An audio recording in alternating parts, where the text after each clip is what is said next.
Өчигдөр үзэгчтэй Монголын үндэсний олон нийтийн телевизэд бэлтгэн хүргэдэг нээлттэй хором ток шоуны шинэ дугаар 6 цагийн студиэс та бүхэндээ шууд хүрэхэд бэлэн болоод байна. За бид өнөөдөр үндэсний олон нийтийн телевизийн эфирээр цацагдсан баримт нэвтрүүлгийн эргэн тойронд асуудлыг хөндөж нэвтрүүлгээ бэлтгэх та бүхэнд бэлэн болоод байна. Монгол улсын үндсэн хууль 8 дугаар зүйл. Монгол хэл бол төрийн албан ёсны хэл мөн. 2. Энэ зүйлийн нэг дэх хэсгийн заалт нь хүн амын өөр хэл бүхийн үндэсний цөөнх, их хэлээрээ суралцах, харилцах, соёл урлаг шинжлэх ухааны үйл ажиллагаа явуулах эрхийг үл хөндөнө.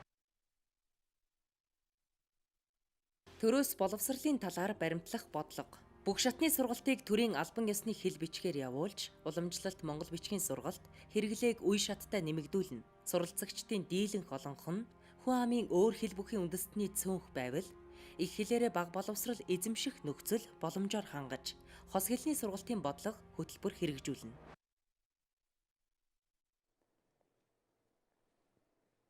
За. Тэгэхээр баримт нэвтрүүлэг Монгол улсын үндсэн хуулийн хүрээнд асуудлыг хөндөж 50 эфирээр та бүхэндээ хүрсэн байгаа. За энэ нэвтрүүлэг гарснаас хойш маш олон мэтгэлцэн маргаан өрнсөн. За тийм учраас бид өнөөдрийнхөө энэ нэвтрүүлгийг эхлүүлж байгаа. Хийж байна. За тэгэхээр үндсэн хууль болон үндсэн хуулинд бол ингэж заажээ. За гэтэл нэвтрүүлгээр хүндсэн асуудлыг та бүхэн бүгдээрээ үзсэн учраас би одоо тэгвэл яах ёстой вэ гэдгээс яриагаа эхлэе гэж. Баката. За миний хувьд бол энэ эмзэг өгöd бас одоо тулгамдсан асуудлаар Монголын үндэсний олон нийтийн телевиз түүний одоо шалтгаан, үр дагавар мөн одоо гарс шийдлийн талаар олон талын оролцоо хангаж хэлэлцүүлэг зохион байгуулж байгаад бас баяртай байна. Яагаад гэвэл бүгдээрээ хэлэлцвэл буруугүй, бүлээн усаар угаавал хэр бүрдэхгүй гэдгчлэн энэ одоо асуудлын бодит шалтгааныг бид олж зөв одоо арга замыг тогтоох нь үнэхээр одоо хэрэгтэй байгаамаа. За би бол хувьдаа бас Монгол улсын үеийн одоо төр засагт баярлж явдаг хүн. Учир юу гэвэл одоо Монгол улсын үндэсэндээ сорын ганц өөр хэл соёл бүхий үндэсний цөөнхийн хэл соёл уламжлалыг хадгалан хөгжүүлэхэд байнга анхаарал хандуулж ирсэн билээ. За үүний нэг тод жишээ нь саяны харуулсан үндсэн хуулийн 8-1, 8-2. За мөн одоо монгол хэлний тухай хууль, боловсролын тухай хууль, төрөөс боловсролын талаар баримтлах бодлого, мөн одоо Монгол улсын одоо нэгдэн орсон олон улсын гэрээ конвенцээр энэ асуудлыг бол зогсоолох бодлого, хууль эрх зүйн ерөнхий орчин бол бас бүрдсэн байна гэж үзэж байгаа. За энэ асуудлаар саяны хэд хоногт бол таны одоо хэлсэнчлэн Монголын үндэсний олон нийтийн телевиз бас 2 суурал нэвтрүүлэг бэлтгэж явууллаа. За энэ бол яа харахгүй л одоо маш чухал асуудлыг хөндөсөн байна. Гэхдээ яг би иргэн хүний хувьд бол саналаа хэлэхэд арга хэлбэрийн хувьд бол бас хайхрамжгүй хандсан асуудал байна гэж үзэж байгаа. За нэгдүгээрт бол энэ нэвтрүүлгээрээ бол бас үндэсний эв нэгдэл, ард түмний эв нэгдэлд бол бас харш нөлөө үзүүлж болсошгүй хандлага. Уучлаарай дахиад би тэгэд нэвтрүүлгийн талаар биш асуудлын талаар ярьж байгаа учраас одоо дуусгах гэж байгаа. Гарч шийдэл танд юу вэ вэ гэж. Би яриагаа дуусгачих. За хоёрдугаарт бол одоо бас казак хүмүүс хэл сурах хүсэлгүй байгаа мэтэр хэд нэг талыг баримтлсан асуудал ерөнхийдөө бол гараад нийгэм даяар мэтгэлцээ нөрнөлээ. За тэгээ зогсохгүй одоо сошиал ертөнцид бол энэ асуудлыг төлбөртэй тавиад ингэж одоо олон түмний санаа сэтгэлийг уймуулж байгаа нь хинт ч хэрэггүй. Энэ асуудлаас хинч хожихгүй.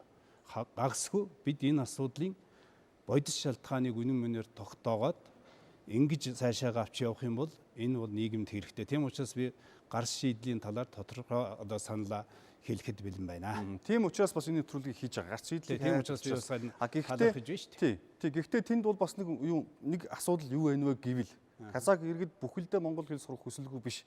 Тэнд одоо юу гэдгийг миний бие ч гэсэн очсон, манай сурвалжлах багч очсон. Тэнд одоо өсөж боожж хүмүүжиж байгаа хүүхдүүдийн ирээдүйн тухай асуудал яригдж байгаа. Хүүхдийн эрхийн тухай асуудал яригдж байгаа. Тэр хүүхдүүд Улаанбаатар хотод орж ирээд сурахад монголоор ярьж байгаа хүний үгийг унших байтугай ойлгохгүй тий. Өөрийгөө илэрхийлж чадахгүй хүүхдүүд их байна. Гэх мэтээр байгаа байхгүй. Тэгэхээр тэнд байж байгаа хүүхдүүдийн асуудал бас хөндөгдөж байгаа учраас бид энэ нэвтрүүлгийг хийж байгаамаа. Тэгээ магадгүй энэ дээрээ ойлгодгүй байдаг. Бүр онгой ярддаг нэвтрүүлэг хүртэл нэг залуу орсон шүү дээ. Би ирээд юм мэддэггүй байсан учраас ингээд өөр тохиол зөвгөлтэй явдлаа хүртэл ярьж байгаа юм. Тэгэхээр яах вэ гэж. Одоо бүгдээрээ яах вэ? Одоо ингээд гомдлох биш, тийм байсан биш гэж гарч шийдлээ. Сайн бацгаана. Олон улсын эдийн засгч Ах Мурат. За яг хуу өнцгийг гаргаж л байна л да. Тэгээ би саяхан Шангрила орсон байхгүй юу. Тэгээд ер нь зайсангаар их явлаа. Тэгсэн чинь ерөөсөө аюу олон хүмүүс англиар л яриад явах юм. Тэгээд ерөөсөө гадаад эцэг ихтэй гадаадад байж байгаад ирсэн монголоор ерөөсөө огт ярьдаг хүмүүс маш их байна. Тэгээ тийм хүмүүс аюу болсон байна.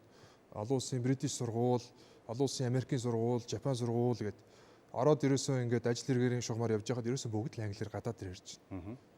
Тэгээ одоо яагаад тэр алс хол Баян-Өлгийд зориул зөвхөн тэнд байгаа хүүхдүүд энэ асуудал хамаатай асуудлыг гаргаж тавиад байна вэ? Нэгдүгээр та нар тэр наад нэг асуух гээд байгаа хөндөх гээд байгаа зүйлээ ер нь бусад газруудаар очиж үзсэн үү? Харьцуулсан уу? Тий, би тэгэхэд энэ талаар бас нэвтрүүлэг хөндөж байсан. Одоо өнөөдөр ч гэсэндээ бас ярина. Тийм учраас оны шинжилгээр ажиллах хүмүүсийг би энийг яагаад хөндөж ийн вэ гэхээр нэг Баян-Өлгийн хэдэн хүүхдүүд монголоор ярихгүй тэгээд бусд нь одоо ингээд нэг хэлний асуудалгүй мэд зөвхөн ингээд Баян-Өлгийн хэдний үндэсний зөвхөнл болохоо байсан мэд асуудлыг хөндөж байгаа нөрөө буруу. Тийм учраас анхнаасаа энэ асуудлыг тамир байвал үндэсний хилцүүлэг болгомоор байвал эхлээд энэ олон улсын сургуулиуд тэр жилийн 100 сая тэр 100 мянган долларын тэр дарга нарын баячуудын сурдаг тэр гадаадад 100 болгон улирал болгон Сингапур явж амардаг тэнд очиж зөвхөн англиас багш авчирч англиар хичээл нь ордог. Тэгээ ерөөсө монголоор ярьж чадхаа байсан хүүхдүүдийн асуудал бас дагавар хөндөх хэрэгтэй болов. Тий, хөндөн. Ярин тийм учраас өндөр баянгаа авчирсан. Жишээлбэл одоо юм байхгүй юу? Яг таны хэлдэг шиг энэ өндөр төлбөртэй сургуулиуд шууд нэгдүгээр ангид оронгууд бэлтгэл ангид нь орос хэл, англи хэл, хятад хэлээр зааж байгаа. Тэгээ эцэг эхэнч гэртээ яг тэр хэлээрээ ярьдаг хүмүүс байх шиг байгаа. Гэхдээ энэ дээр одоо өндөр баян та юу гэж үзэх вэ? Заяа Батар доктороос барь суурь илэрхийлэх баг. Юу гэхээр эндээс асуусан учраас танаас би бас асуугаад ингэж явчих. Юуны өмнө ийм нэвтрүүлэг хийж байгаа хэвдэлд бол би одоо баяртай байна. Яагаад гэвэл зэрэг бол Монгол улсын бидээс Монгол улсын албан ёсны хэл түүний хэрэглээний талаар бол зүгээр ганц аймаг дээр ганц одоо цөөн одоо өөр хэлтэй цөөн одоо үндэсний тухай асуудал ярьж байгаа боловч энэ бол монгол хэлний монголчуудын одоо аюулгүй байдал монголчуудын одоо хэлний дархлаа үндэсний сэтгэлгээний одоо ийм дархлааны тухай ярьж байна гэж би ойлгож байна. За энэ асуудлыг бол би зөвхөн одоо энэ казак иргэдийн их хэлний боловсрол ямар байна вэ гэдгийг одоо ингэж авч ярьж байгаа нь бол би нэг оршил хэлмээр байна. Казак Монгол хоёр үндэстэн бол өн эртний одоо нүүдэлчдийн жишг болсон юм хоёр ардам. Олон жилийн энэ эртнээс эхлээд бол олон жилийн талаар бол энэ нийгэм түүхийн одоо маш олон талын харилцаатай явсан юм ардам. Тийм ч учраас бол одоо нэг улс дотор одоо манай одоо цөөн тоотож гэсэн одоо энэ Монгол улсын иргэн болж Монгол улсын одоо иргэний эрх үүргийг одоо биелүүлж яваа юм сайхан одоо юу байгаа. Нэг хоёрдугаарт бол монгол хэл, казак хэл хоёр бол бас өн эртний нэг гаралтай ийм хэлүүд. Тийм учраас бол казак иргэдийн одоо хэл соёлыг бол монголчууд дээдлгүй яах вэ? Энэ бол цөөн тот үндэсний хуулийн дээр заагдсан байна. Гэхдээ энд нэг асуудал байна. Энэ ямар асуудал байна вэ гэхтэй зэрэг бол хуулинд Монгол улсын иргэн учраас бол Монгол улсын хуулинд юу гэж заасан бай тэрнийг хэрэгжүүлэх ёстой. Тийм учраас бол энэ хэрэгжүүлэх ёстой үүргийнхаа дагуу одоо энэ асуудлыг бол хөндлөх ёстой. Тэгвэл ганцхан одоо казак хүүхдүүд монгол хэл мэдэхгүй байна гэдэг талаас биш. Ер нь бид хуулиа хэр зэрэг хэрэгжүүлж байна уу? Гэдэг асуудлыг бол бид бодох хэрэгтэй. Нэг хоёрдугаарт бол энэ асуудал бол асуудал. Гэхдээ энийг яаж цаашаа сайжруулах вэ гэдэг талаар манай одоо боловсрол соёл шинжилх ухааны яамнаас эхлүүлээд тэр одоо боловсролын хүрээлэнгээс эхлүүл бодлогын хэрэгжүүлэх ёстой үйл ажиллагааг бол сайн гэх хэрэгтэй байна. Хоёрдугаарт бол казахын ард түмэн өөрийнхөө их хэл соёлыг бол дээдлэхээс гадна Монгол улсынхаа үндэсний албан ёсны хэлээр бүх мэдээллийг авдаг, бүх үйлчилгээг авдаг, тийм чөлөөт эрх, тийм журам төвөргтэй байх хэрэгтэй гэж би ингэж боддог юм. Тийм учраас энийг бол түүнээс биш одоо зөвхөн нэг үндэсний одоо манай хэлийг мэдэхгүй байна, манай хэл одоо хүндэхгүй байна гэдэг талаас биш. Ер нь бол Монгол улсын үндэсний одоо хуулийн дагуу төрийн албан ёсныхаа хэлийг өөрийнхөө их хэлний харилцаатай зөв үйлдүүлж, зөв сурах, сэтгэл зүйн одоо тийм сайхан бэлтгэлтэй байгаасаа гэж ингэж боддог. Тэгээд одоо Казахын одоо тэр Баян-Өлгий аймагт явж байгаа казах хэлний сургалт, монгол хэлний сургалт хоёрын чанарыг ялангуяа монгол хэлний сургалтын чанарыг сайжруулах талаар бид ч гэсэн бас бодох хэрэгтэй. Зөвхөн одоо тэр казахын ард түмнээс гадна. Тэгэхдээ монгол хэл сурахгүй юмсан гэж ингэж бодож байгаа казах хэр зэрэг олон байдгийг би сайн мэдэхгүй байна судалгаа. Зүгээр үйл ажиллагааг хэрэгжүүлэх арга зам дотор бол сайжруулах юм зөндөө байна л гэж би ингэж харж байна. Өнөөдрийн Нээлттэй форум биднийг урьж оролцуулж байгаад их баярлалаа. Ерөнхийдөө энэ кино гарсны дараа би бол хүртээмжийн тухай ярьсан. За энэ хүртээмж гэдэг бол олон тал зүйл дээр яригдана. Хамгийн ихнийх нь төрийн бодлого. За төрийн бодлого дээр түрүүн гарч ийн үндсэн хуулиар батлагдсан байна. Дараа нь боловсролын хуулиудаар гарч ирж байгаа. Дараа нь энэ төр яаж зохицуулалтаа хийж байгаа вэ? Энэ төрийн зохицуулалт хөрсөн дээрээ яаж бууж байгаа юм бэ? Тэр хөрсөн дээрээ буухад хүүхэд сурахгүй байна гэдэг бол тэр хооронд нэг алдаа гарсан юм уу? Нэг юм байна да тийм ээ. Тэрийг бид нар олж харах ёстой. Тэгээд дараа нь төрийн зохицуулалтын дараа хүртээмж гэдэг нь сургалтын орчин. Энэ хүүхдүүдийн их орчин байна уу? Багш байна уу? Сурах бичиг байна уу? Наазах нь өврийн тойл бичиг байна уу? Казах монгол жижиг тойл байна уу? Бага сургуулийн хүүхдүүдэд өнгөтэй гоё ном байна уу?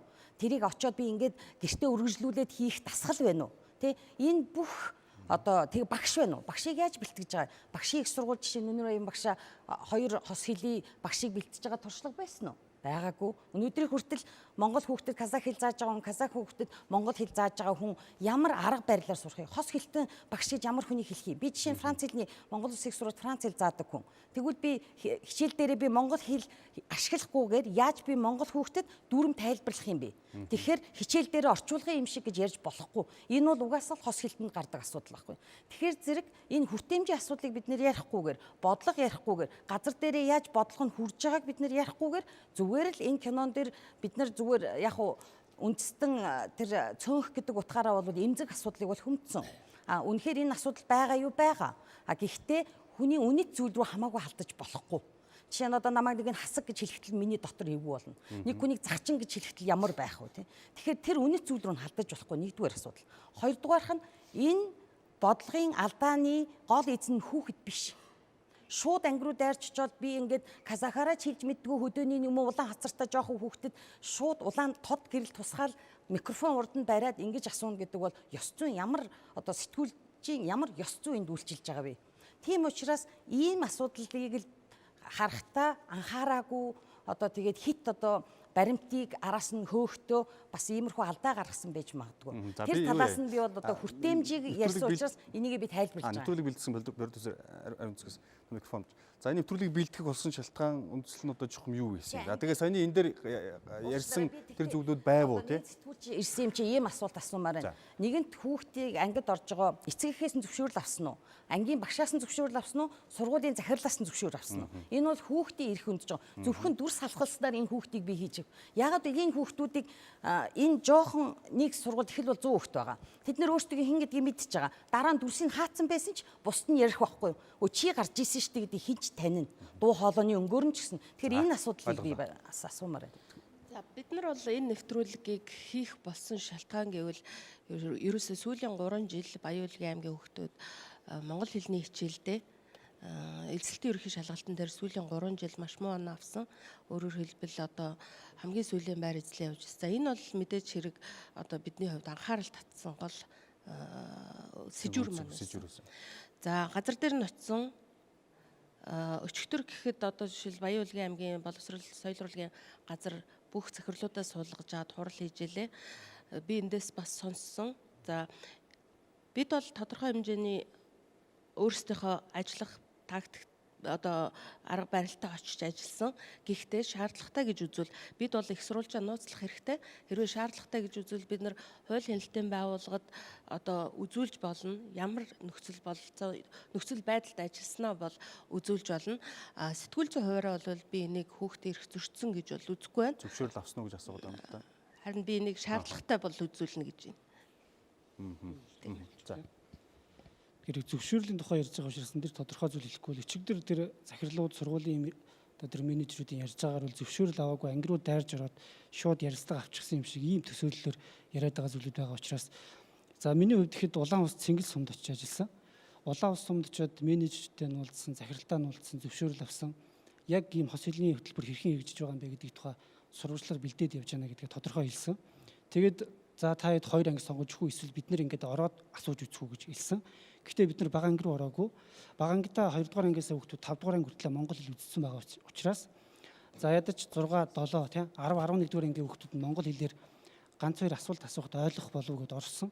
Тэгээ 2 анги руу ороод 5 хүүхэдтэй уулзахад 4 хүүхэд нь монголоор ярьж чадаагүй. Өөрийгөө танилцуулаад тэрнээс цаашаа за ахын дүү монгол хэл хэдэн жил үзсэн бэ гэхээр ингээ ойлгохгүй багш нар нь хажуу талаас нь хэлж өгч ийж тэгээд одоо казакаар хариулдаг ч юм уу иймэрхүү байдалтай. Нэг 12 дугаар ангийн хүүхдүүд маш мундаг ярьж байгаа шээ тий. Тэгэхээр бид нар бол сэтгүүлчид юу хийдэг вэ гэхээр байгаа нөхцөл байдлыг л одоо үзэгч содон л хүргэдэг ийм л үүрэгтэй. Яг энэ үүргийнхээ хүрээнд л бид нар одоо тэр Баян-Өлгий аймагт байгаа хүүхдүүд одоо тэр 3 жил дараалантай эцсийн ерөнхий шалгалтанд монгол хэл дээр хамгийн сүүлийн байранд орсон. Энэний шалтгаан нөхцөл юу байгаа юм бэ гэдгийг бид сурвалжлагаараа л бодит байдлыг иргэдэд үзүүлсэн. Үүнтэй холбоотой нэвтрүүлэг дээр би энэ хойно үзүүлэе гэж бодож байна. Нэвтрүүлэг дээр нөгөө боловсрол аймгийн боловсролын соёлын газар болон багш нар яг юу ярьсан тухай. За өчигдрийн бас хурал дээр лайв дээр бас багш нар юу ярьсан тухай бид нар бас үзүүлэе гэж энэ дэр бэлдсэн байгаа. Тэрийг үзээ иргэдэд хэлээ студид яриагаа үргэлжлүүлье.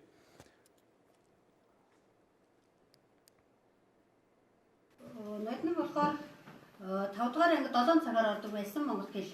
Энэ жил яагаад 6 цаг болсон гэхээр нэгэн боловсролын хүрээлэнгээс ирүүлсэн саналын дагуу нөгөө талдаа энэ жил 1-5 дугаар ангийн их хэлний сурах бичиг шинээр шинжлэгдсэн агуулгын давхарлыг арилгах үүднээс саяны 5 дугаар ангийн 1 цагийг хорогдуулаад 6 цагаар орж байгаа.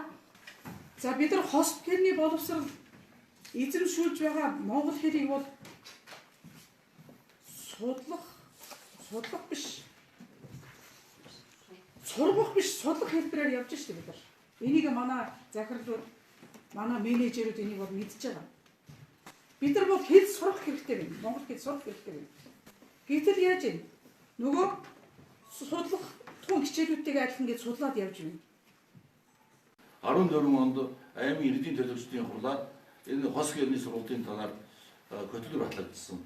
Энийг бол бид нар хэрэгжүүлэхгүй байна. Энийг хэрэгжүүлэх ёстой. Манайд бас тулгамдад байгаа асуудал юу гэхээр бага ангид монгол хэлний сургуулийн хөтөлбөр гэж байдаггүй. Хос хэлний батлагдаагүй. Манай аймгаас хүрээлэнгээс ийм сургачгууд гаргаад гарын энэ сургачгийн бас статусгүй сургачгууд гарын авлага гаргаад энэгээр бид нэр хичээлээ явуулж байгаа.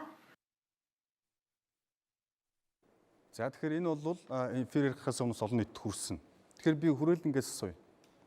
Түрүүн бас тэнд хэллээ шүү дээ. Бодлого гардаг, хэрэгжилт нь ямар байдаг вэ гэдэг үрдэн боловс нэвтрүүлэг гарсан. Энэ хүмүүс бас өөрсдөө ярьж шүү дээ. Газрынх нь. Та энэ дээр ямар төлөвлөх вэ? Боловсролын хүрээлэнд манай 2011 онд үндэсний цөөнх болон гадаадх Монгол хүүхдийн боловсролын судалгааны сектор гэдээ байгуулагдсан. Тэнд 5 хүн ажиллаж байгаа.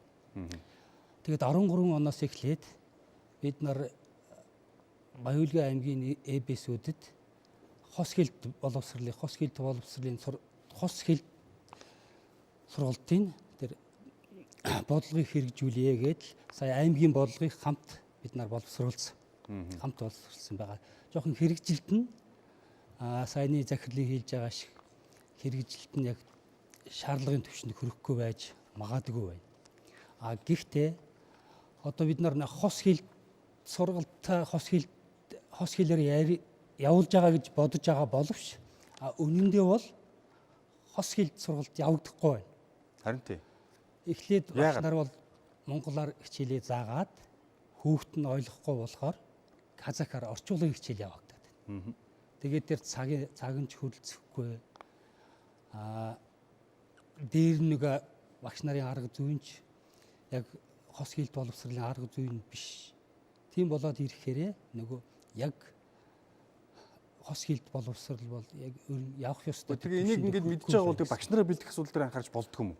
Харин багш нарыг 2 удаа 15 онд манай аймгийн бүх багш нарт нэг удаа 10 хоногийн сургалт явуулсан.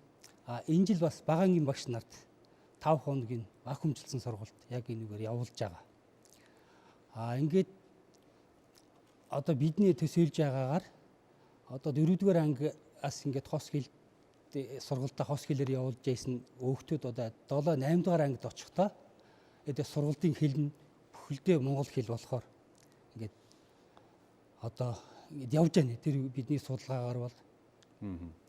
Одоо за энд нөгөө багш нартай холбоотой бас нэг зүйл ярьсан энэ яриг явуул энэ аймгийн мэрэгчлэлтэй ярьсан байгаа. Тэгэхээр багш нар нь өөрөө ямар байдаг талаар ямар бас хүндрэл бэрхшээл байдаг талаар бас ярьсан. Энд сонсоод эргээд танаас би бас асуулт руу орё гэж бодож байна л да.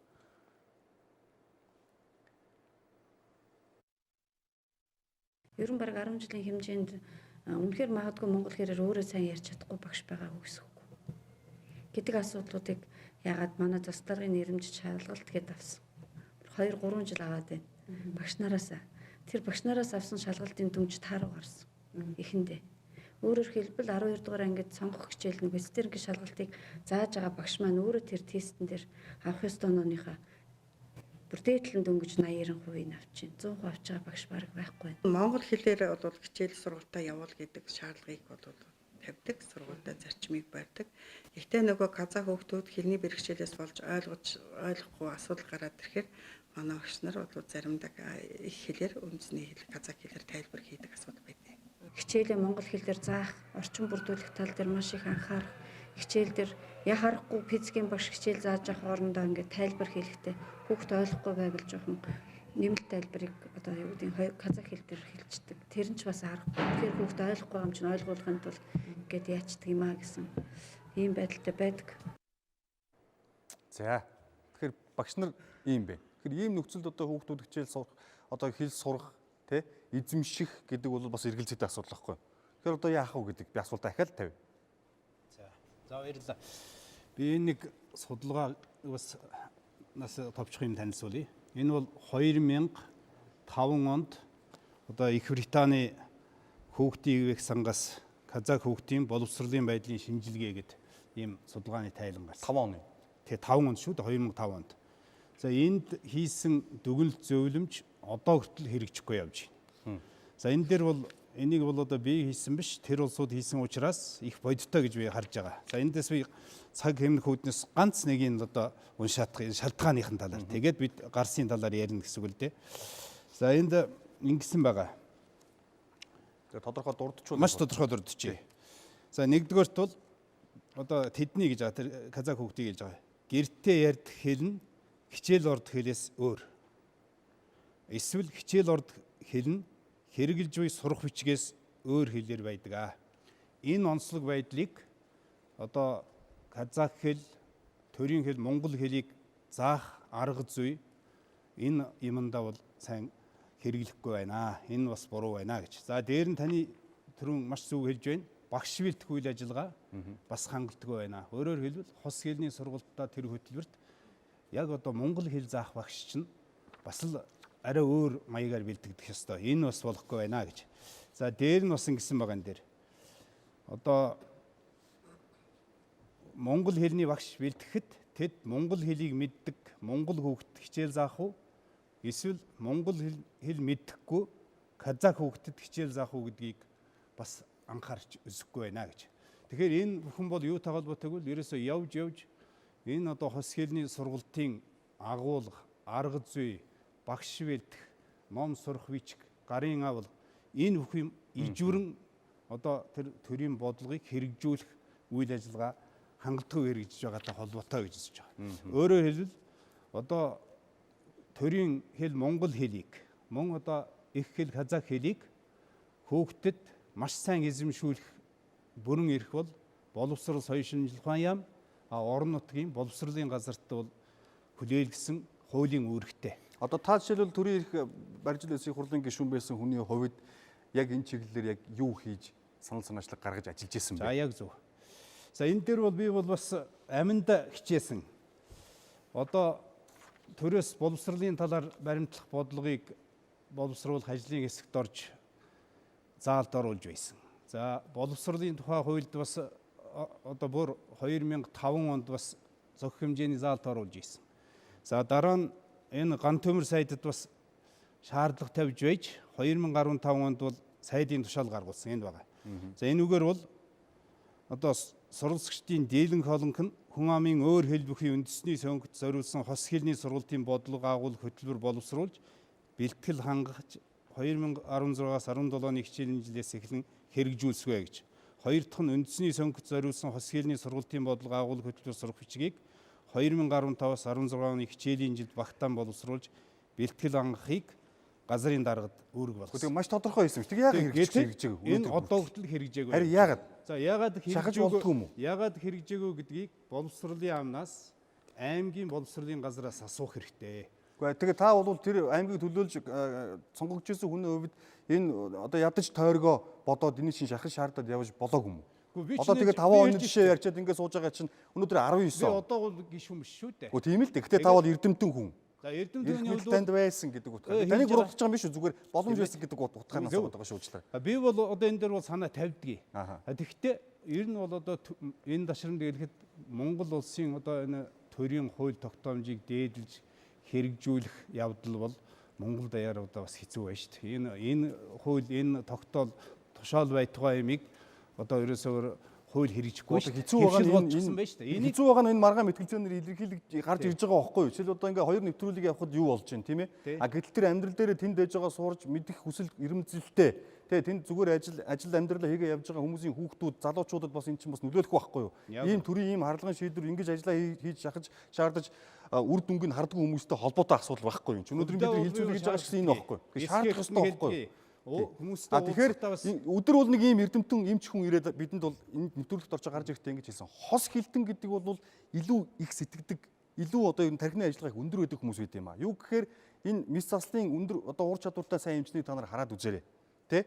Одоо хайруулаа одоо ноото эмч гэдээ үзэх юм бол 70-80-аад оны үед бол ангаах сурдаг байсан оюутнуудын ихэнх нь казак оюутнууд байдаг байсан. Юу гэхээр энэ тарих бол маш сайн ажилдаг гэж байгаа. Хос хилтэй хүмүүсийн давуу тал нь хар багаас одоо 5 настайгаас хос хил эзэмсээд явах юм бол одоо юу гэдэг жирийн бос хүүхдүүдээс хамаагүй л IQ-тэй байдгаа. Тэ энийг ингээд сурж мэдэх нь бол ийм ашигтай байдгаа гэсэн зүйлийг бол хэлнэ лээ. Тэгэхээр тэр ч утгаараа бас мэдээж ийм олон сайн эмч эрдэмтэнүүд бас байдаг нь энийг бас нотлох байх гэж бодож байна. Тэгэхээр энэ дээр та судлаач үнэ заяа.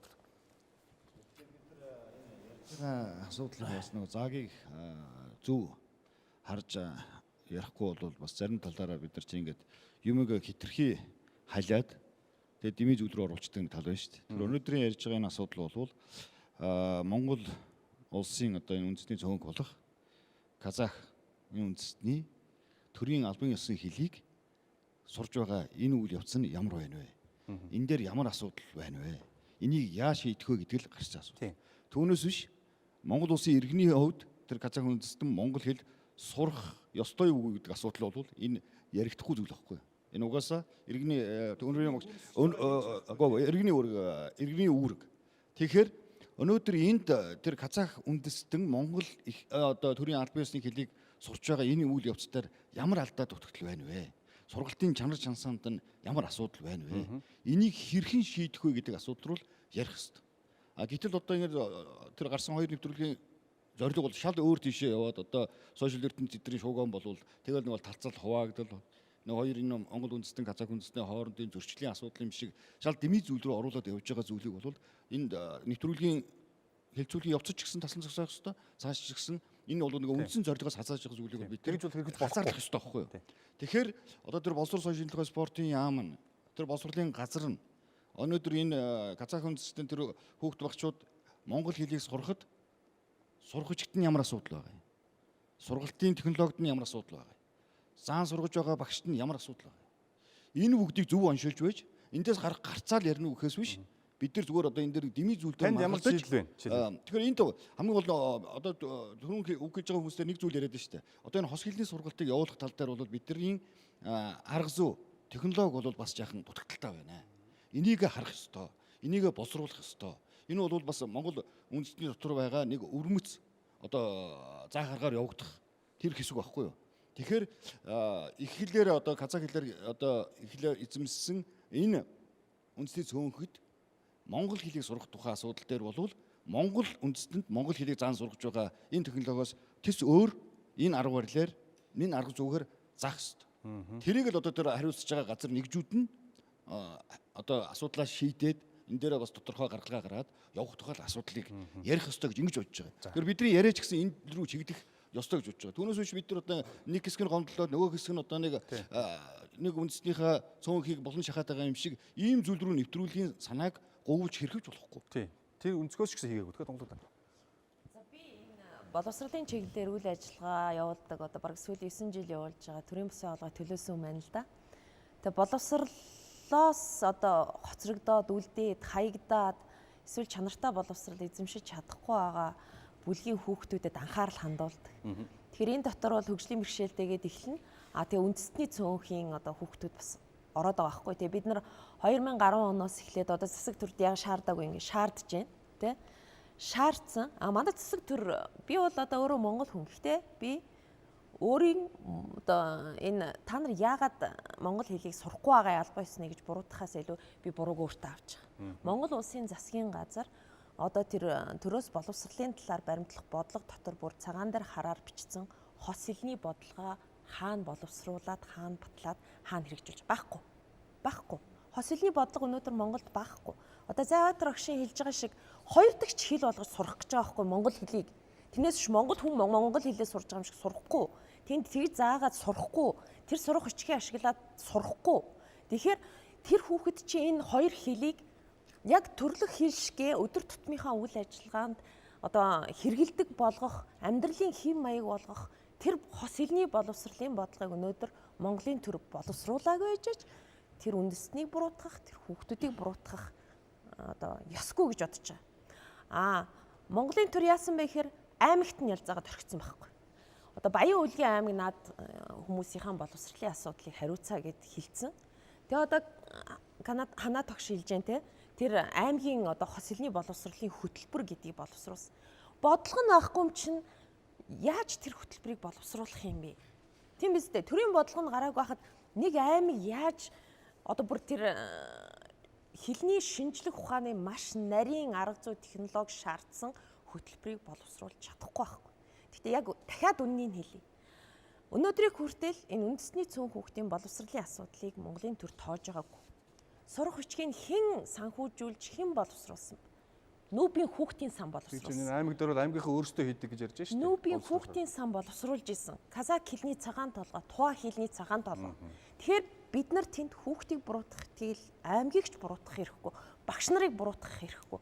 Тэгвэл Монгол улсын боловсролын их сургууль өнөөдөр хос хэлний юм уу 2 дахь жил Монгол хэлийг 2 дахь жил болгоод заах арга зүйтэй багшийг бэлдсэн юм уу? Бэлдээгүй байхгүй юу? Тэгчээд бид нар өнөөдөр одоо энэ асуудлыг яриад байгаа чинь буруу. Өнөр үеийн багштай энэ дээр бас байр суурь хэлж. За би бол одоо тэр хос хэлний багш бэлдэх бодлогын асуудлыг бол энэ хүнтэй адилхан саналтай байна. Бид бол өнөөдөр хүртэл хос хэлний багш манайд бол ямар хүн ирдэг хөхтэй зэрэг би бол одоо олон жил ажилласан хүн монгол хэл уран зохиолын багшийг казак хөхтөд одоо яаж заах вэ гэдэг тийм одоо мэрэгжлийн анги бол ерөөсөө манайд бол байхгүй. Тийм учраас бол зүгээр одоо энтлийн одоо түүнээс биш казак хүмүүс монгол хэл уран зохиолын багш болоод казакын одоо энэ Баян-Өлгийд аймагт ажиллаж байгаа маш олон багш байна. Тэр багш нарыг бол би бас буруутгахгүй байна л да. Ягаад буруутгахгүй байна вэ гэхдээ зэрэг бол тэр хүмүүс бол монгол хэлийг заах тийм одоо эрх авсан казакын иргэдч байсан монгол хүндч байсан заах тийм эрхтэй. За зүгээр одоо арга зүйн хувьд бол дутагдaltaй байгаа юу гэвэл би дутагдaltaй байгаа гэж одоо ойлгож байна. Тэрнийг бол одоо бид бол цаашдын бодлогодоо бас барих хэрэгтэй. Монгол казак хэлний багш гэдэг анги одоо бид одоо тийм шаардлагатай байгаа юм байна гэж би зүгээр одоо энэ сая хүмүүсийн юунаас бодогч нь. Түүнээс биш одоо монгол хэлийг одоо заадаг монгол хэлний одоо төлөө сэтгэл зүрхөө өгч явдаг казак одоо багш нар монгол хэлний уран зохиолын багш нар маш олон багш нар байна. Тийм учраас бол энэ би энд бас нэг асуудлыг би зүгээр хөндий гэж бодож байна. Өнөөдрийн энэ дотор нэг ярмаар нэг чухал асуудал. Энэ хүмүүс хөндөхгүй байна. Баян-Өлгийд аймгийн 15 сум дотор бүгдээр цэвэр казак иргэдтэй сум гэж бас байхгүй. За ихэнх нь бол казак байдаг мөртлөө өнөөх жишээлбэл одоо юу харъя л да. Ямар нэгэн сум зүгээр одоо цагаан нуурч гэдэг юм уу, ногоон нуурч гэдэг юм уу, алтан цогц гэдэг юм уу. Тэнд байгаа монгол иргэд мөн үү? Тусгай сургууль байхгүй. Тийм. Бас л тэнд ажиллаж байгаа монголчууд хүүхдээ сургах сургууль тэнд байхгүй. Тийм учраас бол тэднүүд яа харахгүй яаж ийм нөхцөл монгол хэлээр сурахаас өмнө казак хэл сурч шít. Тэгэлэр тэр Баян-Өлгий аймагт байгаа цөөн тоотой тэр монголчуудын тухай иргэдийн тухай бас бид ярих хэрэгтэй байхгүй юу? Тэдэнд бас эрхэн зөрчигдөж байгаа. Тийм учраас би юу гэж бодоод байна вэ гэхээр зэрэг бол казахын иргэд өөрийнхөө тэр унган их хэл казах хэл тэр казах иргэд чинь бол мэдээж хэрэг гэр бүл дотор казах хэл сурч байгаа. Нэгдүгээр ангиас эхлээд ямар нэг хэмжээгээр монгол хэлийг заадаг энэ сургалтын хөтөлбөр дотор байж байгаа тийм ээ. Бага ангид бол бүх хичээлийг казахаар заана. Дунд ангид бол зэрэг хагасын монголоор хагасын казахаар заана. Ахлах ангид болох зэрэг бол бүх хичээлийг монгол хэл дээр явуул. Энэ хэрэгжихгүй байгаа байхгүй юу? Энэ чинь хэрэгжихгүй байна. Уучлаарай өнөр багшаа. Бидний цаг ахаад бид нэг 25 орчим минут үлдсэн байна. Тэгэхээр би бусад ирсэн зочдоос гарц гаргалгаа бас оногийн сонсъё гэж бодож байна л доо. Ярьчих уу? За. Одоо манай өнөрөө багш жоохон буруу мэдээлэлтэй байх шиг байна. Манай аймгийн 43 сургуулийн 2 нь сургалтаа яг монгол хэлээр явуулж байгаа. Тийм байлаа. 8 сургууль бол зэрэгцсэн бүлэгтэй сургууль гэж явдгийг. Сайн нэг хэлж байгаа алтан цогц сум. Тэрний одоо 3 бүлгийн нэг нь монгол сургалтаа, 2 нь казах сургалтаа, нэг казах. Зарим нь бол 2 нь монгол сургалтаа, нэг нь казах сургалтаа гэх мэт. Монгол хүүхдүүд яг их хэлээрээ тэнд суралцж байгаа. Энэ бол баталгаатай. Манай одоо Баян-Өлгий аймгийн Эбест 1568 хүүхэд монгол хүүхэд байна. Яг тоогоороо би яг сайн мэдж байна. Тэр хүүхдүүд бүгдээрээ их хэлээрээ монгол хэлээрээ суралцж байгаа. Энэ бол баталгаатай. За, тавч. Хос хэлний асуудал ярихаар зэрэг бас нэг мартагддаг асуудал байдаг. Энэ бол хот суурин газар амьдарч байгаа казах хүүхдүүдийн асуудал. За энэ дээр яаж юм? Өнөөдөр Улаанбаатар хотод казах сургууль байна уу? Налай хад 30% нь амьдарч байгаа 4-р хороонд казах цэцэрлэг сургууль байна уу? Энэ бол бас асуудал. Тэгэхээр хос хэл гэдэг маань зөвхөн Баруун аймагт төвлөрөөд одоо Тува, казах, уран хаяр гэдэг чиглэсэн биш. Энэ бол бас хот руугаа амьдарч байгаа чи миний хүүхд хизээч казах их хэлээрээ боловсрол эзэмшээгүй. Би гэхэд жишээ нь Баян-Өлгий аймгийн 2-р 10 жил анх орсон монгол сургууль одоо их хэл маань монгол хэл. Би казахаар бичиж чаддаггүй. Би өөрийгөө казахаар илэрхийлдэг наадсан. Тэгэхээр хот суурин газар амьдарч байгаа энэ хүүхдийн асуудлууд өнөөдрийн хүртэл ширхэгч яригдаагүй. Одоо Монгол телевизийн дараагийн хийх ёстой асуудлууд одоо та баримтаар үнэхээр явж байгаа юм бол энд байгаа одоо цөөн хүүхдүүдийн эрх хэрхэн зөрчигдөж байгаа, яаж их хэлээ олж авж байгаа тухай дараагийн сэдв болох байхаа. За, шийдлээ. За, өргөн санаа. Хүний эрхийн үндэсний комисс ундрах гарц гаргалгаа шийдлийн хувьд хүний эрхийн үндэсний комиссын өөрсдийн судалж олж тогтоосон бусад байгууллагатай хамтарч хийсэн судалгааны үзэлээр тогтоосон одоо үйл ажиллагааны үр дүн дээр суйрлаад ярих юм бол нэг төрлийн цогц бодлого байхгүй байгаа нь үнэн. Тэгэхээр тэр цогц бодлогоо гаргах хэрэгтэй. Тэгээд энэ цогц бодлого гаргахыг хүлээгээд төрийн захиргааны төв болон орон нутгийн захиргааны байгууллагууд боловсролын газрууд хүлээгээд суух нь бас мэдээж яриг учир дутагдaltaй. Ягаад гэвэл манайд нэг цогц бодлого гаргах гэж бол дилем болдог шүү дээ. Одоогийн байдлаар 2014 онд аймгийн иргэдийн төлөөлөгчдийн хурал хос хэлний хөтөлбөр гээд одоо та бүхэн дөрвчийн харсан дэлгэсэн дээр гарсан юм дээр байгаа энэ хөтөлбөрийг өөрсдөө ямар ч байсан гаргацсан байна. Энэ бол өөрөө тодорхой хэмжээгээр нөгөө үндэсний цөөнхийн хувьд баг боловсролоо их хэлээрээ эзэмшнэ гэдэг энэ үндсэн суурь зарчим дээр үндэслээд үндсэн хуулийн зарчимд бол нийцүүлсэн байна шүү дээ. Тийм үндсэн нийцүүлсэн байна. За тэгээ мөн цаашлах юм бол дараагийн шатныхаа боловсрол дээд боловсролыг олж авах бололцоотой байх ёстой гэдэг үндсэн дээрээс аль бие усны хилээрээ суур боловсрол, ерөнхий боловсрол олж явна гэх нэг тусгаад баталчихсан байна л да. Тэгэхээр энэ өөрөө юугаараа хэрэгжихгүй байна вэ гэхээр зөв түрүү ярьдагчлан багшлах болгосон хүчнээ давтан сурахгүй байна, мэрэгшүүлэхгүй байна. Мэрэгшүүлэх бололцоо нь бас байхгүй байгаа гэдэг суур энэ арга зүйн юм байхгүй байгаа гэдэг нь бас манай эрдэмтэн судлаачид бас хэллээ олон талаас. Энийг бас тодорхой хэмжээгээр явц дунд болоод цааш сайжруулаад явах хэрэгтэй. Хоёр сурагчдыг бол ерөөсө хангалтч байхгүй, бэлтгэлж байхгүй. Тийм бил. 16 онд хүний эрхийн үндэсний комисс нүүбийн хүүхдийн сан болоод бүх нийт боловсролын төлөө эвслийн хамтран хийсэн судалгааны үеэр хийсэн кейс тохиолдол гэхэд манай анги бол ерөөсө ангийн хэмжээгээр 3 биологийн намтай. ингээд дундаа хичээлээ хийдэг, энэс болоод хичээл хийх тасрах тохиол дарга багш бол одоо энэ дээр номоор шитгэллаа гэдэг асуудал яригдж байгаа. Энэ бол ерөөсө хилнээс гадна бүхий л асуудал дээр Баян-Өлгий аймгийн ном сурагчийн хангалттай байна гэсэн. Тэгэхээр хүүхдийн сурагч боловсрох эрх нь өөрөө төрөөс хамаарсан асуудлууд дээр унчаад байна гэсэн. Тийм байна. Төрийн захиргааны төв байгууллага, орон нутгийн захиргааны байгууллага энэ төр харилцаа уялдаагүй ажиллаж байгаа асуудлууд байгаа. Тийм байна. Танахаас бас зөвлөмж гардаг. Тэгэхээр би 3 жилийн өмнө Баян-Өлгий аймагт очисон. Тэгэхэд бол үнэхээр яг нөгөө хүмүүсийн хэлдэгчлэн нэг тийм өөрөө би казак хэл мэдэхгүй учраас хаягууд нь хаягжилтны казак байсан. Тэгээд хүнээс юм асуухаар ойлгохгүй тийм байсан байхгүй юу? Энэ жил би очлоо 10 сар. Тэгэхэд хаягжилтнууд бүгдээрээ Монгол болчихсон байна. Монгол хаяг нэмэгдсэн. Бүр их дийлийнх нь Монгол хаягтай болцсон байна. Тэгээд хүмүүстээс асуугаад ямар шалтгаантай юм бэ ингээд ерөөсөө ийм болцсон байж таа гэдэг ингээд хүмүүсийн хандлагч өөр болцсон байна. Тэгэнгүүт замынхаа хөгжлийг дагаад ингээд Монголын дотоодоо айлж уулзалт хөгжсөн учраас монголчууд их очиж байна. Тэрийгээ дагаад ингээд хаягжилт нь ингээд Монгол болсон нэг бас тийм юу үндэслэл нь мөө гэж казак өөрөө хэлж байгаа байхгүй. Тэгээ өмнөхөөсөө бол тэнд уур амьсгал нөгөө бидний гадаад байгаа юм шиг гэдэг сэтгэх бол арилах хэмжээнд бол их сайхан өөрчлөгдсөн байна. Энэ бол бас дэвшилтэй тал мөн үгүй мөн баг. Тэр боём бодох та. Сая нөгөө Бакэ даргын барьж байгаа тэр хүүхдийн ивэх сангийн судалгаа 2005 оных гээ тэр зөвлөмжүүд 14 жил өнгөрчөөд байхад тэр үе төрж исэн хүүхэд өнөөдөр одоо чинь 12 дугаар ангид 9 дугаар ангид 10 дугаар ангийн хүүхэд болж шít. Тэр бол их гонигтай байна. Энэ ажиллаа хийдгүү томчуудын тэр ямар нэгэн нөгөө би үндэстэн энээр нь ялгамааргүй байна. Манай төрийн байгаа царай бидний сонгосон төрийн одоо ажиллаа хийж байгаа байдал нь энэ л байна л да. 14-5 жилийн дараа гэхэд тэр зөвлөмжөөс нэг өгүүлбэр нь биелээгүй. Энийг бол нэг би хүнд ажил гэж бодохгүй байна. Одоо дэлхий дээр ганцхан ингээд Улаанбаатар өлгөө хоёр байхгүй шүү дээ. Ийм тодорхой жишээтэй маш олон газар байгаа шүү дээ. Одоо Алтангүл багш харж ин тэр Квебек яаж хийдэг Канадууд тийм үстэй. Энэ хойд урд хоёр хөшөө харъя л та. Амжилттай туршаад хэрэгжүүлээд билээхэн загварууд байгаа имийг яхаараа Монголд гэж болдгүй. Яхаараа 15 жил хүлээдэг, яагаад 25 жил хүлээдэг гэж байгаа юм. Хоёрдугаарт нь би энэ зүгээр энэ нэвтрүүлэгтээ, энэ хилцүүлэгтээ хамаатай сэдвүүг юу би өөрөө нөгөө хүрээлэнгээд зураг хөрөг авч хөдөө гадаа их явдаг хүн болохоор хэлж байгаа юм л да. Улсын тэр ямар геодез зураг зүүн газраас батлагдсан. Тэр одоо төрийн байгууллагууд дээ.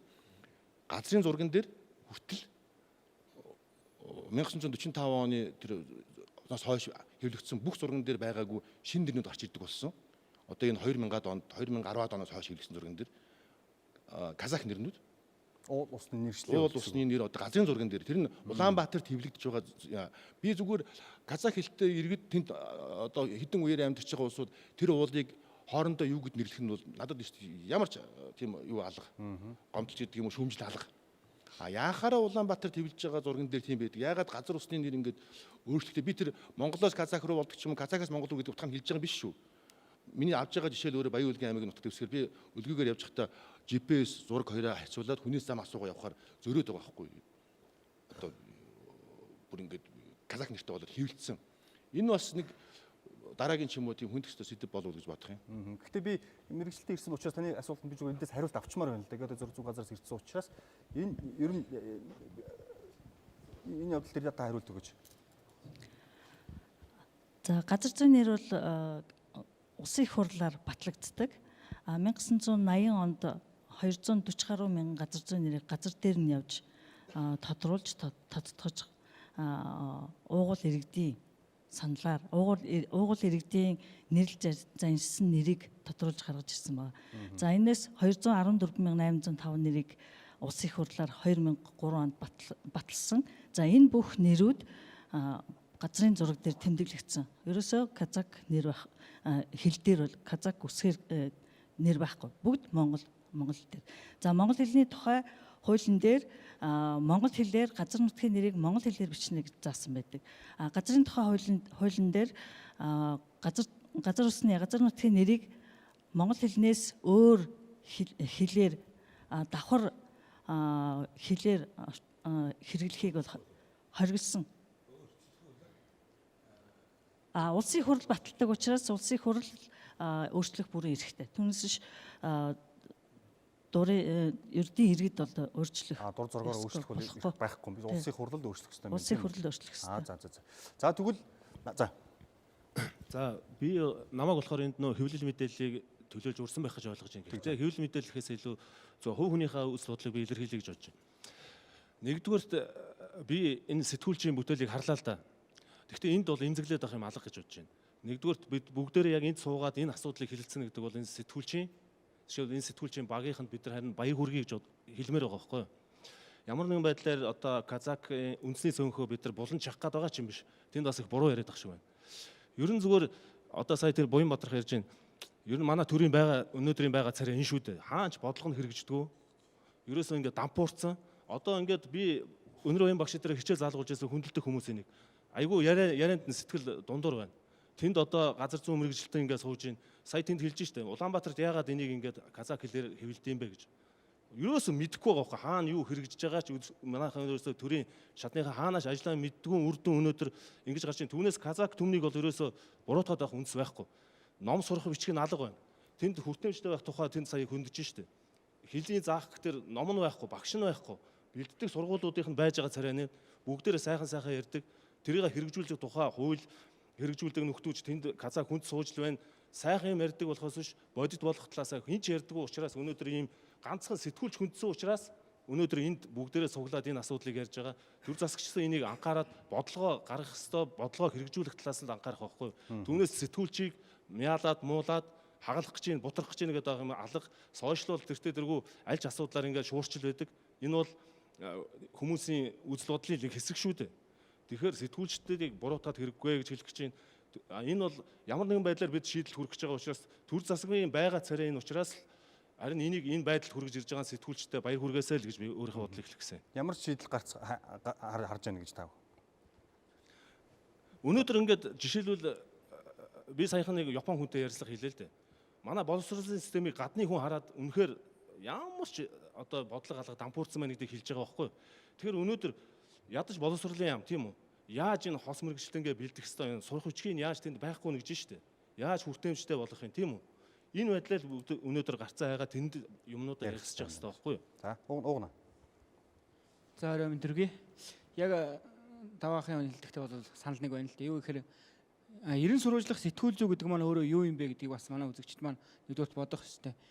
Факт баримт байгаа учраас тэрийг гаргаж ирээд тавиад тэрний дараагаар шийдэл гарцыг бол мэдээж хэрэг шийдэх ёстой гарцах ёстой хүмүүс нь бол хийх ёстой. Тийм учраас Монголын үндэсний олон нийтийн телевиз баримт нэвтрүүлэг бол үүргээ гүйцэтгчлээ гэж харж байгаа. Гүйцэтгчсэн учраас өнөөдөр нийгэмд энэ бол зочроо болж байна. Асуудлыг бол хөндөж гаргаж ирж байна. Нөгөө талаас нь зүгээр гарц шийдэл гэдэг зүйлийг юунд харах юм гэхээр одоо бид нар гарц шийдлийн асуух гэдэг хүмүүс маань энд байхгүй байгаа байхгүй юу? Тухайлбал боловсролын яамнаас төлөөлөл байхгүй тийм ээ. Гэтэл энд яригдж байгаа бүх буруу юм явж боловсролын яам дээр очиод зогсчил байна л да. Тэгэхээр ерөнхийдөө түрүүн Бакай гишүүний хэлж байгаа тэр 5 оны зөвлөмж гэж байна. Дээрэс нь тэр 15 оны сайдын тушаал гэж байна.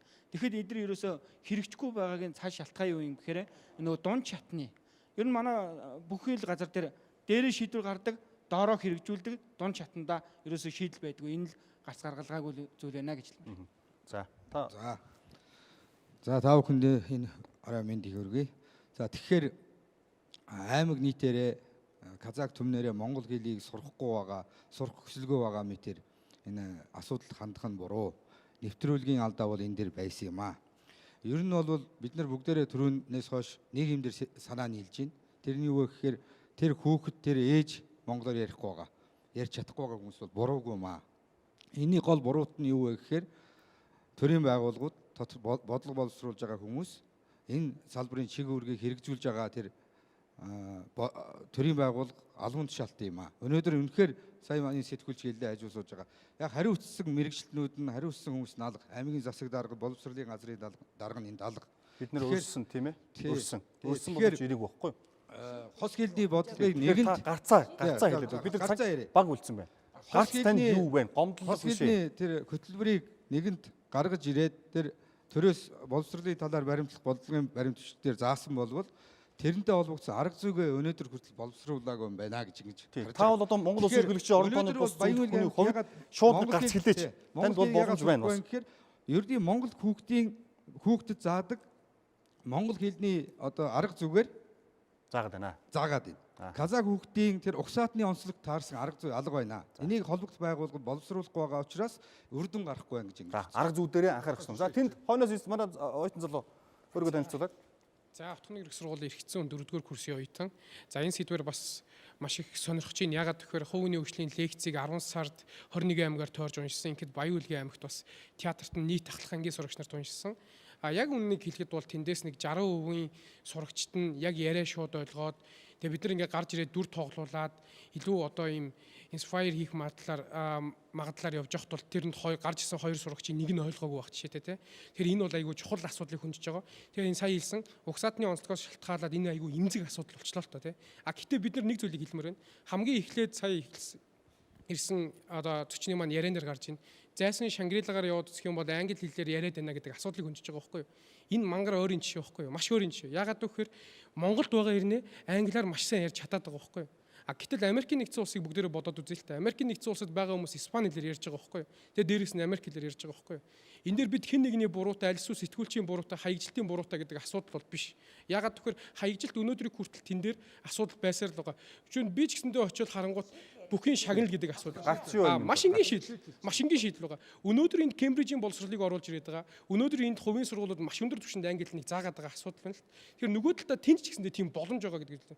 Төрийн оролцоо гэдэг асуудлыг яриад байна. Төр баримт бичгийн боловсруулалт бол маш хангалттай байгаа гэдэг эрх зүйн ангийн оюутнуудын хувьд бол хэлмээр байна. А ганцхан хэрэгжүүлэх шатандаа тэр багшийг бэлтгэх хэрэгтэй. Ягаад гэвэл багш хүн өөрөө тэр хэл соён чиглүүлэх үүргийг гүйцэтгэж байгаа маа гэдэг хэлмээр. За баярлалаа. Тэгэхээр энэ урд за шийдлээ хэлчих. Микрофон анааш нуурсан дамжуулж байна. Жишээг бид нар даах хэрэгтэй. Экспериментант чинь Шотланд, Англи, Хойд Ирланд, Уэльс гэдэг дөрвөн үндэстэн дөрвөн хэлтэй оршдог заяа. Тэгээд дөрвөлэн англиар яриад тэгтээ тус тусныхаа хэлээр ярьдаг байхгүй. Тэгээд эдгээр чи яаж хийгээд ийм гэхээр ерөөсө хамгийн түрүү ганц л юм хийсэн байлээ. Үндэсний зөөхийн эрх ашигыг хамгаалах тухай хуулийг батлаад тэрэн дээр үндэсний зөөхийн эрх ашигыг хамгаалах тухай хуулийн хүрээнд эрх бөгөөд үүргийг нь маш сайн тодорхой хэлж өгсөн байлээ. За та нар одоо Их Британий иргэд Уэльс хүмүүс тийм үү? Тэгтээ тэгээ одоо ингээд бүх зүйлээ эдлэн сурна. Тэгтээ хамгийн гол нь энийгээ ингэж маш сайн сурах ёстой гэдэг айгүй сайн зааж өгсөн. Тэгээ тэрийг хэрэгжүүлж чадсан. Гэхдээ бид нар чинь нэгдмэл биш нэгдсэн улс шүү дээ. Тэр чинь адилхан парламентаас нэгдсэн улс шүү дээ. Нэгдмэл улсын жишээ бол энэ дээр өөр. Нэгдмэл улсын жишээ бол өөр. Олон үндэснээс бүрддэг. Тэр бол кейс нь шал өөр болох байх гэж бодож байна. Та.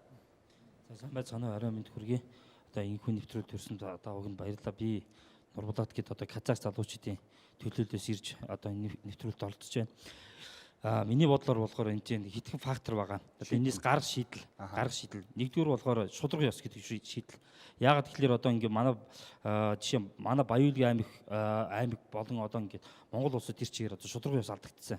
Яагаад гэвэл одоо ингээ ямарваа нэгэн төрийн байгууллагууд ямарваа нэгэн дарга цэрэг дандаа хамаатан садан ах トゥ нэрийн холбоотой ингээд албан тушаалд ирдэг. Тэд нар болохоор ямар ч одоо ингээд мэрэгжлийн бус хүмүүс байдаг. Жишээ нь одоо багш нар хүртэл одоо ингээд хамаатан саданд сургуулийн захирлынхаа хамаатан саданд танилцал одоо авилга хийлгэх ахуудаар ирдэг. Тэд нар болохоор жишээ нь одоо Баян-Өлгийд аймаг гэхэд одоо Казахстанаас казах хэлний багшаар төгсөж ирсэн хүмүүс монгол хэлний багшаар орсон тохиолдлууд ч гэсэн байгаа. Гэхдээ энэ ч юу яаж байгаа? Одоо жишээ нь багш би өөрөө болохоор герман хэлний багш мэргэжилтэд төгссөн. Одоо би алт өнгөд багшийн шав байсан. Тэгэхэд одоо би өөрийнхөө амьдрал дээр юу ойлгосон бэ гэхээр жишээ нь багш хүн болохоор сурагчийнхаа яагаад ингэ хэл сурахгүй байгаа юм бэ? Яагаад ингэ юу яаж байгаа юм бэ? Тэр зовлон саад бэрхшээлээ бас өөрөө мэдрэх ёстой. Гэтэл манай багш нар ямар ч мэдрэмж байхгүй. Тэрийг болохоор яам одоо холбогд байгууллагуудад манай Баян-Өлгийд аймгийн боловсролын газар хүртэл одоо яамдуудаа ингэ холбоотой нягт ажил хийж чадахгүй байна. Дандаа танилцаад хамаатан заатныхаа авилга хийлгэх ахуулгын ачаар ингээд авлан тушаар томилогдоод ирчээд тэгээд ингээд тэдний одоо буруугаас бүхэл бүтэн одоо өнөөдөр гарсан нэвтрүүлгээрээ үндэстэн буруутан болж байна. Тэгэхэд одоо ингээд маш харамсалтай энд одоо ганцхан шийдэл төр засгаас авахуулаад бид нэр шударга байх ёстой. Тийм учраас одоо хоцрогдсон одоо хөгшин энэ одоо их хурлын гишүүдийн одоо бодол санаа одоо хаях хэрэгтэй. Бид нар одоо ирээдүйд одоо залуучуудын шин төлөвлөгөө боловсролын одоо хууль нэмэрт өөрчлөлт оруулах хэрэгтэй гэж би бодож байна. Ингэж шаардах хэрэгтэй байхгүй юу? Та бүхэн ч гэсэн бас шаардаад явах хэрэгтэй байхгүй юу? Ажиллаа хийгээчээгээд шаардаад бас шаардлага өгдөг. Бид нар залуучууд одоо бид нар энгийн иргэж шаардлага өгдөг. Гэтэл одоо аймгийн засаг захиргаа жишээ нь их хурлын гишүүд хүрд одоо бидний одоо өөрсдөр минь одоо юу яахгүй ч гэсэн хамаатан задлан одоо бидний хамаатан зад одоо найз нөхдүүдийн албан тушаалаар нь далаад гэж одоо ингээд юу яадаг асуудал зөндөө гардаг одоо ажиллаас нь чиний ахыг чинь гадна шүү би чиний дүүгийг чинь ажиллаас нь гаргана шүү гэдэг тийм дарамтууд маш их ирдэг болохоор бидний дуух одоо энэ томчуудад хүрч чадахгүй байна. Ойлголоо. Баярлалаа та сандалж. За энэ амар амгалан айлтгая. За би нэгдүгürt энэ боловсролын салбар гэдэг чинь зөвхөн Баян-Өлгийд ийм асуудал биш шүү дээ. Монгол улсын асуудал болж байна. Энд шийдэл гаргадаг хүмүүс байхгүй л байна. Манай төлөөл Баян-Өлгийн төлөөл болсон 3 их хурлын гишүүнд 5 хүн өрөхгүй байсан. Аймгийн удирдлагууд бас ирж чадахгүй бол бас дараагийн хилцүүлэгт юм бол оролцуулбал. Хоёрдугаар сая хилнээс гадна уул усны нэршил, годамжны нэршлийг ярьж л байна шүү дээ. Жишээ нь одоо Цэнгэл сумын тэр Ушхараа гээд Цэнгэл сумын уугууд иргэд мэдэх болохоос биш. Хажуу хөрш цагсай чумын хүмүүс тэрийг мэдэхгүй. Газар зүйн одоо газрын даргынууд яамны нэг дарга ярьж л байсан л та. Бисбогда гээд 5 богдыг нэрлэж болохгүй гэд. Яагаад болохгүй гэж. Тэр чинь яг юун дээр одоо нэршлэн те хуулийн баримт бичгээр 5 богд гэд байж л байна шүү дээ. Тэнд байгаа зүгээр иргэд нь бисбогда гэд хэлнэ. Тэр уул уусны үндэсний өөрсдийн хиллэг бас байж болно. Бид яг энэ удаад энэ өнөөдөр биднээсний 3 төлөөл казак иргэдийн таны ММБ-ийн удирдлагуудаа дарга нартайгаар бүх хүмүүстэй уулзаад энэ асуудлын талаар ярилцсан. Тэгэд би бас нэг нуршмааргүй байна бас. Зарим хүмүүс энийг яриг. Гэхдээ энэ асуудлын бас шийдлийг гарцын бас биднээс хоорондоо яриад дараагийн асуудал хамтраад ажиллахаар тийм болсон. Тийм учраас бас тэр дараа ахиж энэ хөндөгдөх асуудал зөндөө байгаа учраас одоо ихэ гарц шийдэл дээрээ тодорхой зүйлүүдийг хэлээ явж гээ. За Бакиг гүшүүн. Тэгэхээр яг би бол энэ миний шийдэл бол юу гэх зэрэг энэ одоо төрүүчийн нэвтрүүлэг одоогийн энэ хэлэлцүүлгийн хувьд бол би нэг л зүйл хэлэх гээд байна. Тэр юу гэх зэрэг энэ одоо Монгол казак түмэн бол Алтай одоо улсыг иргэн тойронд бол мянган жилийн буурал түүхийг хамтдаа илээж хамтдаа жаргал зовлонг өдий өртөл туулж ирж байгаа. За бид бас хоёр талда дэлхийн хэд их хоёр том хөрштэй байна. Эднэртэй харьцуулахад бид дэндүү хэд цөөхүүлээ байна шүү. Ийм цөөхүүлээ байж бид бие бинийгээ сэтгэлд сэв суулгаж болохгүй. Бие бинийгээ гомдоож болохгүй. Аль болох эв нэгдэлтэй байгаад энэ бүх асуудлаа эвтээ сайхан шийдэх ёстой шүү. За ингэж шийдэхэд хэвлэл мэдээллийн хэрэгсэл тэр дотроо Монголын үндэсний олон нийтийн телевиз онцгой үүрэгтэй байх ёстой. Энэ үүргээ сайн одоо билүүлээрэ. Бид хамтарч ажиллахад бэлэн байна. Бид бүхэн яг өнөөдрийн төлөвийг хийгээд шийдэл хийх гээд асуугаад байгаа нь бас тийм үүрэг. За. Би одоо тэр англи хэлийг сурж байгаа нөхцөл байдалтай казак хэлийг сурах нөхцөл байдал шал өөр шүү.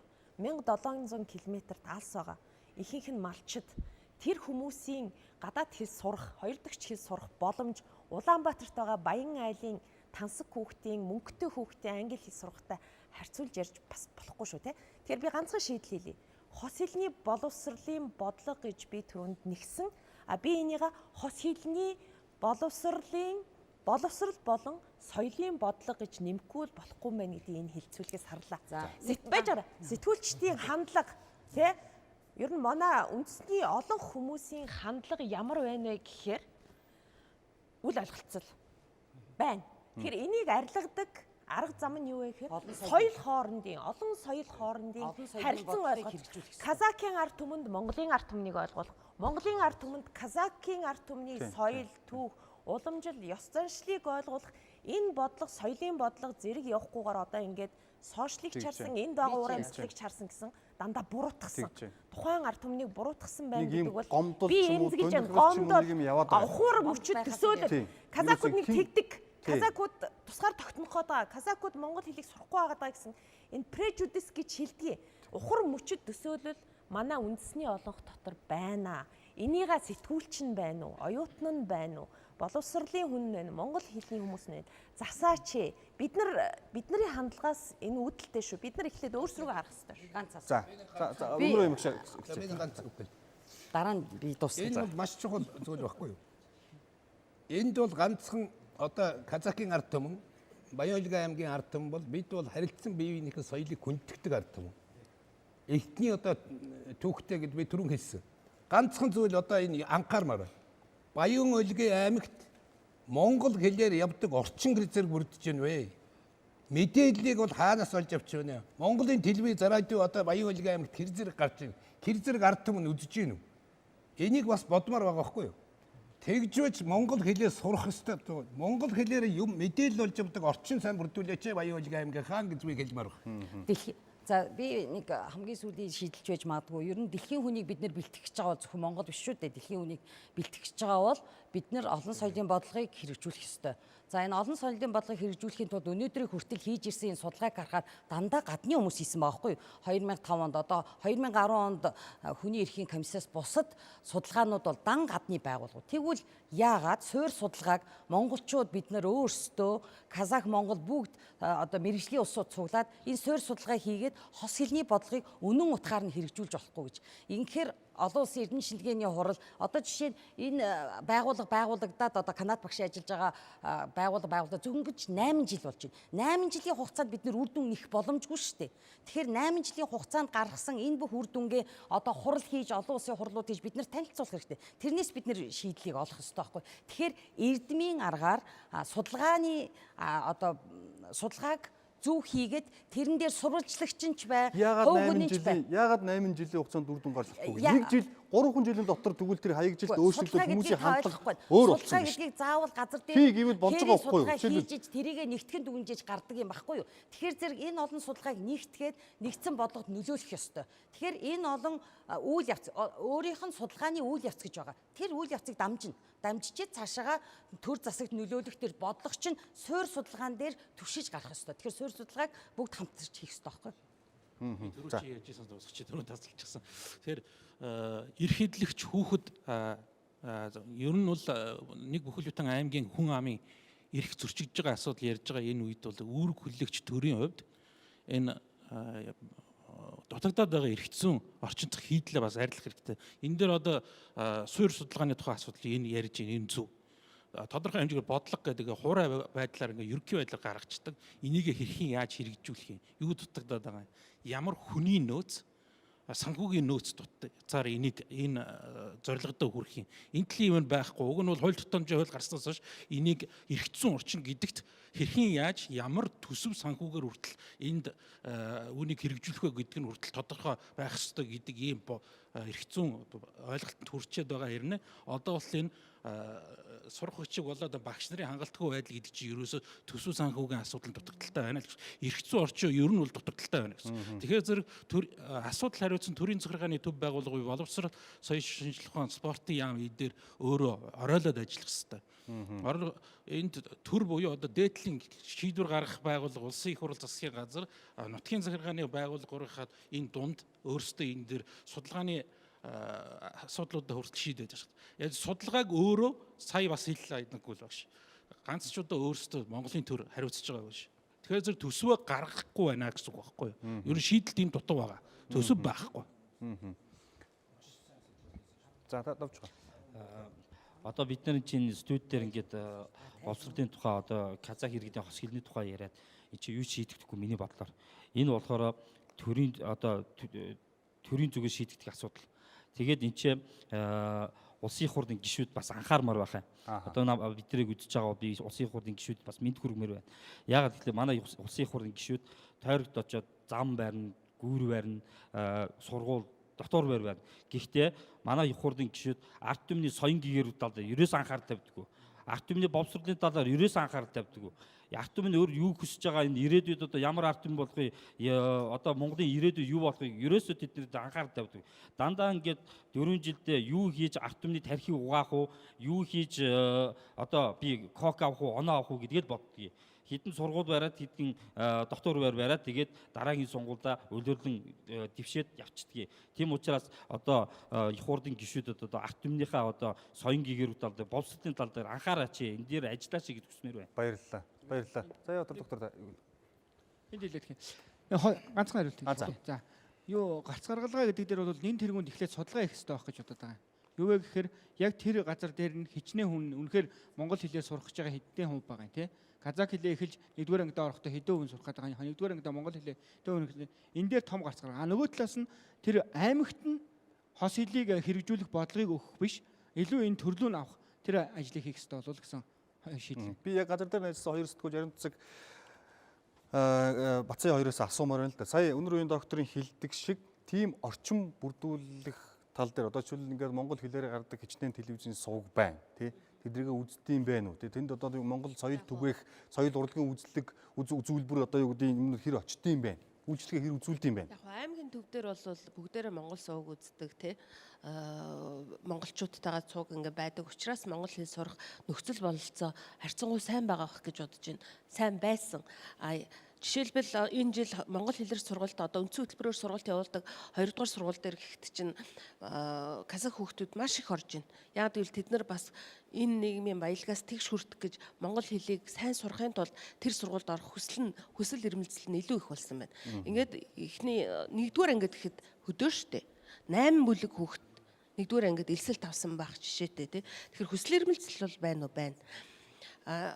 Орчин бүрдсэн үү гэдэг дээр хөдөө орон нутагт бүр сумдад бол хэцүү санагдсан. Яагаад гэвэл тэнд Казахстаны ийм бокс хүлээ авахч ирдэм байна. Казахстаны сувгуудыг хүлээж авдаг. За хүн юу үзэх нь бол тэр хүний тухайн эрхтэй юм уу? Гэхдээ Монголын үндэсний олон нийтийн радио телевиз бол хуультай. Энэ бол Монгол улсын бүх орон даяар цацагдах ёстой. Энийний төлөөч Монгол улсын төсвөөс жил болгон мөнгө гаргадаг. Монгол улс хуультай учраас энэ телевиз ч өөрөө хуультай, радио нь өөрөө хуультай. Тийм учраас төсвөөс нь мөнгө гаргадаг. Зөвхөн Баян-Өлгийд засгийн Баян-Өлгийн бүх сумдад засахын тулд 300 сая төгрөгийг зөвхөн энэ жил зарцуулж байгаа жишээтэй. Энэ бол ингээд нийлээд жилдээ их чинь 4-5 тэрбум төгрөг болд юм бэл. За ийм үед тусдаа бокс авч Баян-Өлгийн айл өрхөд, сумдын айл өрхөд антеннаар хүлээ авахч авд юм бэл л дээ. Яг ийм үед би тэнд байгаа хүүхдийг, тэнд байгаа малчныг би монгол хэл сурах мэдээл Монголын тухай ямар ч мэдээлэлгүй байна л гэж харж байгаа.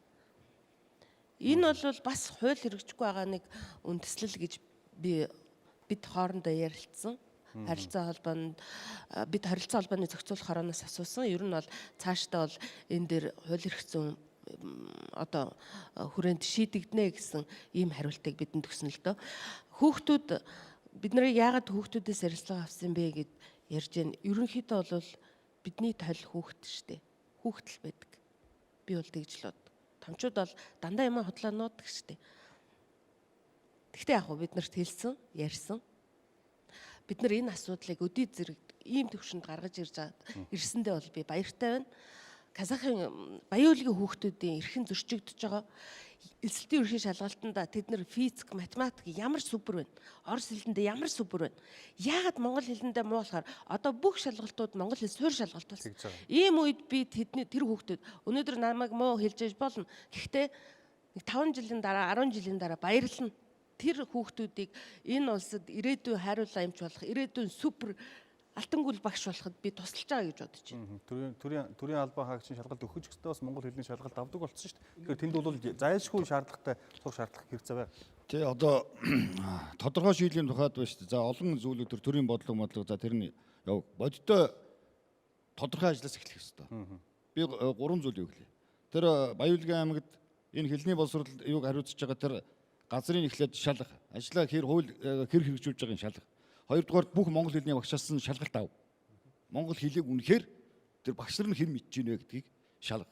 Гуравдугаарт казах хүүхдүүд зааж байгаа тэр монгол хэлний сурах хөвчгтэр анаал хийсгий.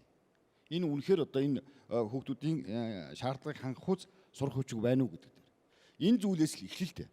За дараа нь нэг зүйлийг бид их тодтогч хэлэхгүй бол түрүүн одоо хөндөгдөж байна. Монгол улсад мөрдөгж байгаа энэ хууль тогтоомжоос давсан тийм хэлний хэрэглэлээ хэрвээ одоо тухайн газарт байдаг бол энд хуулийн хайчил ажиллах ёстой. Хэлний хуулиа мөрдөх ёстой, төрийн хуулиа мөрдөх ёстой. Дараагийн нэг тодтогч хэлэх зүйл дээр бол бид нар монгол хэлний багш гэдээ ярьж байна. Казах хүн заадаг монгол хэлний багш, монгол хүн заадаг монгол хэлний багш гэж байхгүй шүү. Монгол хэлний багш нэг л бий, арга зүйн шийдэл нь өөрийн асуудал. Тэгэхээр бид нар бас ингээд юм яг одоо сүүлдээ казах хүн заадаг монгол хэлний багшийг тусад нь бэлдэх. Монгол хүн заадаг монгол хэлний багшийг тусдан шийдэх гэсэн ийм бас жаахан инээдмэнтэй рүү явах юм бол бид нар өөрсдөө бас Цаавалгүй арга зүйн хувьд л өөр байх хэрэгтэй. Тий, арга зүйн шийдэл нь өөр байх хэрэгтэй. Өөрөөр хэлбэл тухайн зорилттой бүлэг нь ямар хүн байгаа юм бэ гэдэг дээр хэлийг заах арга зүйн шийдэл өөр байгаа болохоос биш. Орос хүнд монгол хэл заадаг монгол хэлний багш. Тийм үү? Хятад хүнд монгол хэл заадаг монгол хэлний багш. Ингээд өөр үндэстэн заадаг монгол хэлний багш гэдэг тийм ойлголт бол хизээч байхгүй. Арга зүйн шийдлийн асуудлаа л ярьж. Арга зүйн шийдлийн асуудал. За тэгэхээр ингээ Баян-Өлгийд аймгийн тэр боловсрол соёлын газраас гаргасан тэр нөгөө юуг хараа. Ямар нөгөө журам хөтөлбөр боловсруулсан байдаг вэ гэж. Тэгэхээр нэг хэддүгээр ангидаа хэдэн цагаар ямар хичээл үзэх ёстой вэ гэдэг манай өмнөх нэвтрүүлгийн багийнхан гаргаад ирсэн байсан. Энэ хэсгийг бүгдээр үзье. Хүснэгтлээд гаргацсан байсан тэр одоо 1-р анги, 9-р анги мөн.